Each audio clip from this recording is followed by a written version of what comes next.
Hello കൂട്ടുകാരെ, അടുത്ത് ഞാൻ വീഡിയോ ഇടുകയാണ്. സാമ്പാറാണ് ഞാൻ ചെയ്യുന്നത്. നമ്മൾ പരിപ്പ് കുതിർക്കാൻ വെച്ചു. കുതിർക്കാൻ വെച്ച പരിപ്പ് കുക്കറിലേക്ക് ആഡ് ചെയ്യുകയാണ്. നമ്മൾ ആഡ് ചെയ്യുകയാണ്. അതിൻ്റെ കൂടെ തന്നെ നമ്മൾ ശകലം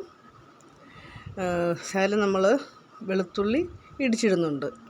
ആ വെളുത്തുള്ളി നമ്മൾ ആഡ് ചെയ്യുന്നു. വെളുത്തുള്ളി ആഡ് ചെയ്ത് കഴിഞ്ഞ് നമ്മൾ സാമ്പാറിന് വേണ്ട കഷ്ണങ്ങളെല്ലാം അരിഞ്ഞു വെച്ചായിരുന്നു. അപ്പോൾ ശകലം കരിയാപ്പില ഇട്ട ശേഷമാണ് നമ്മൾ കുക്കർ അടച്ച് വെച്ചിരിക്കുകയാണ്. അത് നമ്മൾ വേകാൻ വെച്ചിരിക്കുകയാണ്. അപ്പോൾ നമ്മൾ ചെയ്യുന്ന സമയം കൊണ്ട് കുക്കർ നല്ലപോലെ അടയ്ക്കണം, അല്ലെങ്കിൽ എയർ പോവും. ആ സമയം കൊണ്ട് നമ്മൾ കഷ്ണങ്ങളെല്ലാം അരിഞ്ഞു വെച്ചിരിക്കുകയാണ്. നമ്മൾ അങ്ങനെ പരിപ്പ് വെന്തുകൊണ്ടിരിക്കുകയാണ്. പിസിലടിക്കുന്നുണ്ട്. പരിപ്പാണ് ഇപ്പോൾ കുക്കറിനകത്ത് വേകാൻ വെച്ചിരിക്കുന്നത്. പിസിൽ ഇപ്പോൾ രണ്ടടിച്ചിട്ടുണ്ട്.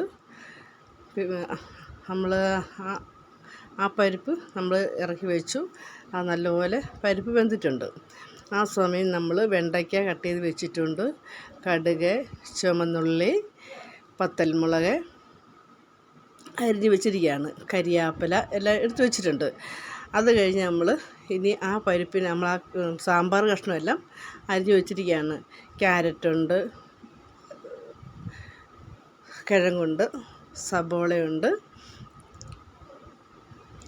നമ്മൾ എല്ലാം അരിഞ്ഞ് വെച്ചിരിക്കുകയാണ്. ഉണ്ടോ?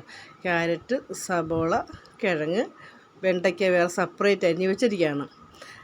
അപ്പം നമ്മൾ ഇനി അത് വെന്ത പരിപ്പിലേക്ക് നമ്മൾ ഇനി അത് ആഡ് ചെയ്യണം.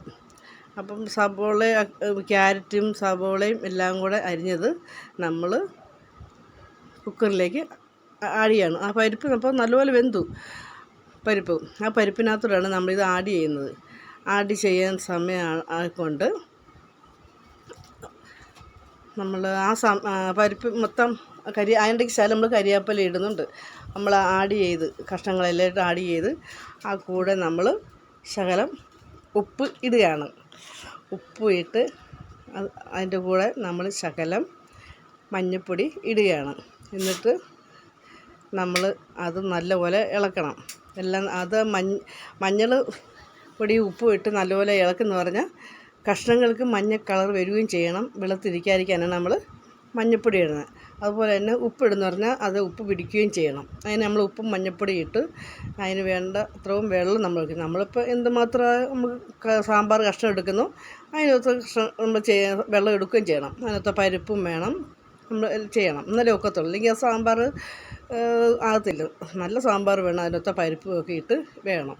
എന്നിട്ട് നമ്മൾ ഇളക്കി വെച്ചിട്ട് എന്നിട്ട് നമ്മൾ ചെയ്യുന്നത് എന്ന് വെച്ചാൽ ശകലം അത് നമ്മൾ എല്ലാം കൂടെ ഇട്ട് കരിയാപ്പില ഇട്ടു. എല്ലാം റെഡി ആയിരിക്കുകയാണ്. ഇനി അത് കുക്കർ അടയ്ക്കുകയാണ്. കുക്കർ നമ്മൾ അടച്ച് അതും വേകണം. അത് ഈ സാമ്പാർ കഷ്ണമൊക്കെ നല്ലപോലെ വേകണം. എന്നാലേ നമ്മൾ ആ കൊഴുപ്പ് വരത്തുള്ളൂ, സാമ്പാറിൻ്റെ കൊഴുപ്പ് വരത്തുള്ളൂ. ആ സമയം നമ്മൾ പിന്നെ എന്നാ ചെയ്യണമെന്ന് വെച്ചാൽ ഗ്യാസ് പോകാതിരിക്കാനാണ് നമ്മൾ ഇത്രയും കാര്യം എളുപ്പം നമ്മൾ ചെയ്തുകൊണ്ടിരിക്കുന്നത്. ആ സമയം കൂടെ നമ്മൾ സാമ്പാറിൻ്റെ കുക്കർ എയർ വന്നുകൊണ്ടിരിക്കുകയാണ്. അത് നല്ലപോലെ വേകണം. എന്നാലേ നമ്മൾ ആ സാമ്പാറിൻ്റെ ടേസ്റ്റ് വരത്തുള്ളൂ. ആ സമയം കൊണ്ട് നമ്മൾ മുതിര ഇട്ട് വെച്ചിട്ടുണ്ട്.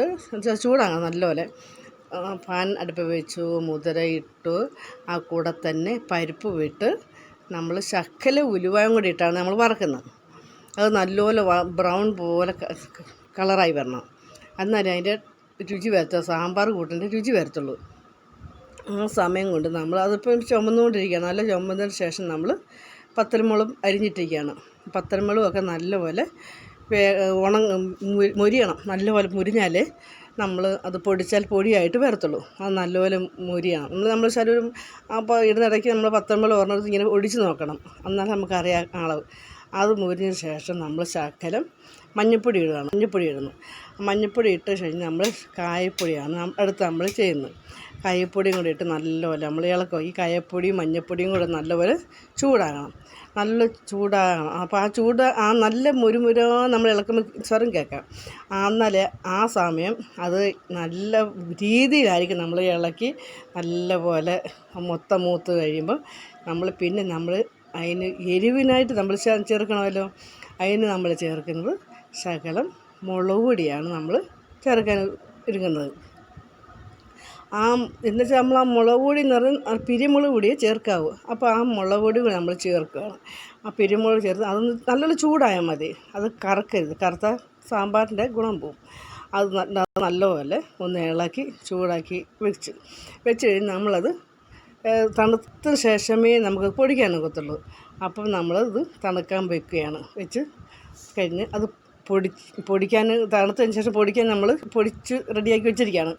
ആ കൂടെ നമ്മൾ ചീനച്ചട്ടി അടുപ്പ് വെച്ച് എണ്ണ ഒഴിച്ച് കടുകിട്ട് വെളുത്തുള്ളി ഇഞ്ചി ഇട്ട് പത്തരമുളക് ഇട്ട് കരിയാപ്പില ഇട്ട് അത് നല്ലപോലെ മൂപ്പിക്കുകയാണ്. അത് നല്ലപോലെ മൂത്ത് കഴിഞ്ഞ് നമ്മൾ പിന്നെ ഇടുന്നത് വെണ്ടയ്ക്കയാണ്. വെണ്ടയ്ക്ക കൊണ്ടിട്ട് അതും നല്ലപോലെ നമ്മൾ ഇളക്കി അത് നല്ല പച്ചപ്പ് കാണണം. വെണ്ടയ്ക്ക കണ്ടമാനം വാടരുത്, കറുപ്പ് പോലെ ആകരുത്. അപ്പം അങ്ങനെ ആയാൽ ആ സാമ്പാറിൻ്റെ ഗുണം പോകും.